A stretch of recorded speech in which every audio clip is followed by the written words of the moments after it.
In this video, we're going to take a look at another option within certain toolpaths, which is called ramping. Now, ramping basically allows you to, rather than going straight down to a depth in Z, it allows you to go diagonally down to a depth in Z.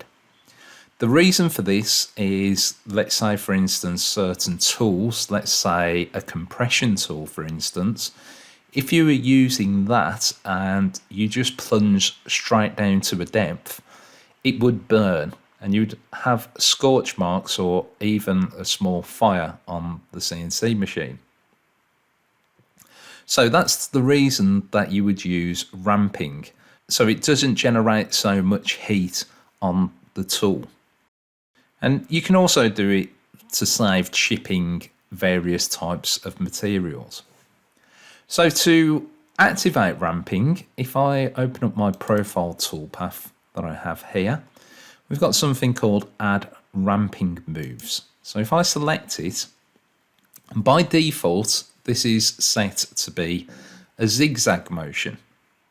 So if I calculate this to show you, you can't see it within the 2D view. So we need to go into the 3D view to actually see this.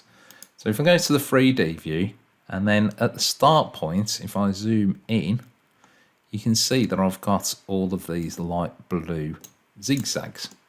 So what this is doing is it's zigzagging down to the first depth and then machining. Okay, so if I turn off that there, you can see that it's coming down, and then I can adjust the sizes of these. So let's say the zigzag start height, let's change that to be, let's say 0.2. So this makes it come up by whatever distance it was previously. So it starts actually zigzagging in 0.2 above the model. So if I were to set this at 0 and calculate, it zigzags perfectly on the top of this.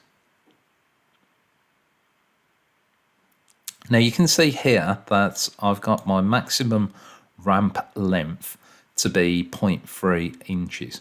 Let's say that I wanted that to be an inch. Now you can see that it's ramping over an inch. Okay, and then you can change the angle if you wanted to. So this is the maximum angle that it can ramp. So if I were to change that to say 10 degrees and calculate, it wouldn't actually do anything, because this maximum ramp length is set. So if I turn that off and calculate, it then allows me to do a longer ramp. Okay, so it's probably best to turn that off and use the length that you want. So if I were to do this, let's say 3 inches and calculate, this is going to ramp 3 inches and zigzag. Okay, it's going to save a lot of heat generated on the tool. Now you can also do a spiral, and what this does, it spirals around the job. Now, to be completely honest with you, I never really use this. So this doesn't give you it in a blue. So you can see that it's actually doing this as a red toolpath. So it's actually following this around. It's spiraling around until it gets to that bottom depth. Okay. Now, the only time that I really use a spiral ramp is if I am profiling holes.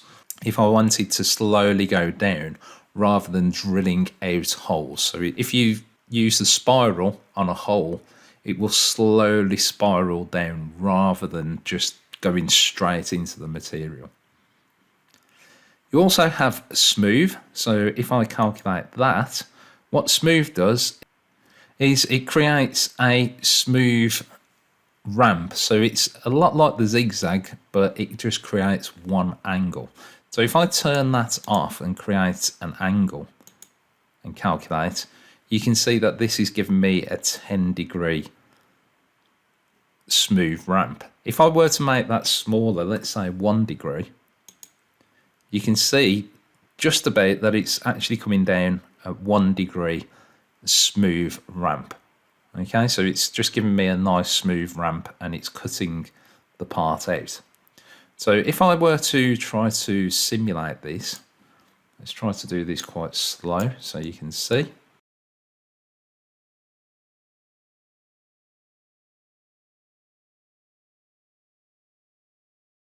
You can see just at the start there, if I delete that, simulate again. Now what I'll do, I'll slow this down in the video so you can see this. So if you take a look at the start, you'll see it start to slowly ramp into the material. So if I press play, and you'll see it.